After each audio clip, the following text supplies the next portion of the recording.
Adiala jail میں ناحق قید، چیئرمین پاکستان تحریک انصاف عمران خان کا اپنی قوم کے نام پیغام۔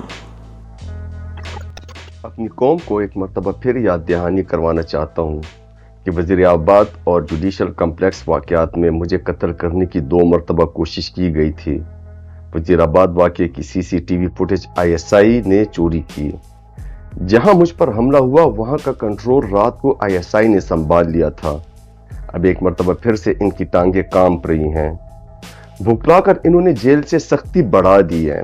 میرے ساتھ تعینات عملہ جو چیک کرتا تھا کہ کھانے میں زہر تو نہیں کو 4تھی مرتبہ تبدیل کر دیا گیا ہے۔ مجھے جس سیل میں رکھا ہے وہ اوون کی طرح گرم ہے، اس لیے پسینہ آتا ہے، مگر ان تکالیف کے باوجود میں کوئی ریلیف نہیں چاہتا۔ جیل کے مجھ سے متعلقہ تمام انتظامی امور ISI کنٹرول کرتی ہے۔ دوبارہ کہہ رہا ہوں، مجھے کچھ ہوا تو آرمی چیف اور DG ISI ذمہ دار ہوں گے۔ بشرا بیگم کے کمرے میں بھی چوہے ہیں۔ جب نماز پڑھتی ہے تو چوہے گرتے ہیں۔ 3 مہینے سے چوہوں کے بارے میں شکایت کر رہی ہے، اب عدالت کو آگاہ کیا ہے۔ جلسہ ملتوی کرنے کی وجہ پہلے ہی بیان کر چکا ہوں، اس کا اسٹیبلشمنٹ کے ساتھ رابطوں سے کوئی تعلق نہیں۔ یہ ساری حکومت جھوٹ پر چل رہی ہے، میں تو ان کی خبر تک نہیں پڑتا۔ میرا اسٹیبلشمنٹ سے کسی قسم کا کوئی رابطہ نہیں ہے، اگر ان سے بات ہوگی تو صرف ملک اور آئین کے لیے ہوگی۔ جیسے اسرائیل فلسطین کو کہہ رہا ہے کہ ماضی میں جو ہوا اس کو بھول جائیں، آپ کہہ رہے ہیں کہ میں فراڈ الیکشن کو بھول جاؤں۔ امن و امان انصاف سے آتا ہے۔ مشرقی پاکستان والے انصاف مانگ رہے تھے، ہمارے خلاف نہیں تھے۔ آپ جس قومی مفاہمت کی بات کر رہے ہیں اس سے قبل انصاف تو کریں۔ صرف بھیڑ بکریاں ڈنڈوں سے کنٹرول ہو سکتی ہیں، انسان نہیں۔ بنگلہ دیش میں کیا ہوا؟ آرمی چیف، چیف جسٹس اور پولیس چیف سب وزیر اعظم کے تھے، مگر عوام نکلی تو اپنا حق حاصل کر لیا۔ یورپ کو دیکھیں، اس نے کتنے فوجی آپریشن کیے۔ آپ جو مرضی کر لیں۔ 8 فروری کو آپ کا بیانیہ قوم نے مسترد کر دیا۔ لوگ آرمی سے پیار کرتے ہیں کیونکہ وہ ہمیں تحفظ دیتے ہیں۔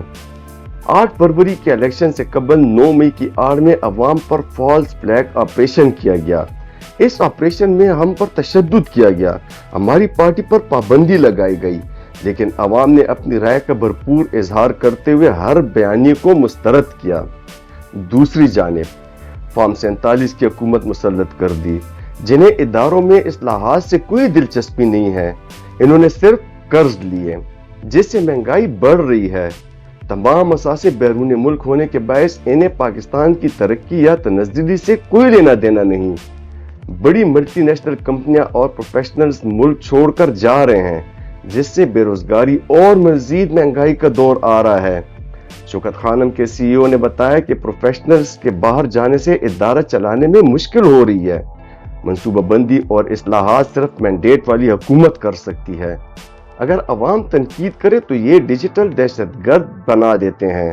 انٹرنیٹ سروس بند ہوئی تو عوام نے احتجاج کیا، انہیں یہ تنقید برداشت نہیں۔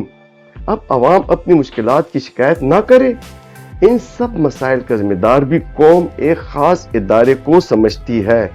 مجھے ملک کی فکر ہے، میرا جینا مرنا پاکستان ہے، میرا ملک سے باہر کوئی پیسہ نہیں۔ میں زرداری نواز شریف کی طرح ڈیل نہیں کر سکتا۔ میری اپیل ہے کہ فوج ہم سب کی ہے، ملک کو مضبوط ادارے کی ضرورت ہے۔ جو ہو رہا ہے یہ خودکشی ہے۔ محسن نقوی نے دبئی میں بیوی کے نام پر $5 ملین کی مالیت کی جائیداد بنا رکھی ہے۔ یہ گندم سکینڈل میں ملوث ہے۔ ملک کا سب سے بڑا فراڈ الیکشن اس نے کروایا۔ کیا قابلیت ہے اس کی؟ کرکٹ تباہ کر چکا ہے۔ ملک بھر میں امن و امان کی صورتحال ابتر ہے۔ ہر روز KP اور بلوچستان میں شہادتیں ہو رہی ہیں۔ پنجاب پولیس کو تحریک انصاف کے پیچھے لگا دی ہے، جس سے چور اور ڈکیت اتنے طاقتور ہو گئے ہیں کہ وہ اب پولیس کو ہی شہید اور اغوا کرنا شروع ہو گئے ہیں۔ سفارشی محسن نقوی 2008 کا نیب زدہ ہے۔ کرکٹ واحد کھیل ہے جسے پوری قوم ٹی وی پر بڑی دلچسپی سے دیکھتی ہے۔ طاقتوروں نے اپنی اجارہ داری قائم کرنے کے لیے ایک سفارشی کو لا کر کرکٹ بھی تباہ کر دی۔ پہلی دفعہ ایسا ہوا کہ ورلڈ کپ میں پہلے 4 اور T20 کی 8 ٹیموں میں جگہ نہ بنا سکی، اور پھر کل بنگلہ دیش سے ٹیسٹ میچ بھی بری طرح شکست کھا کر نئی تاریخ رقم کر دی۔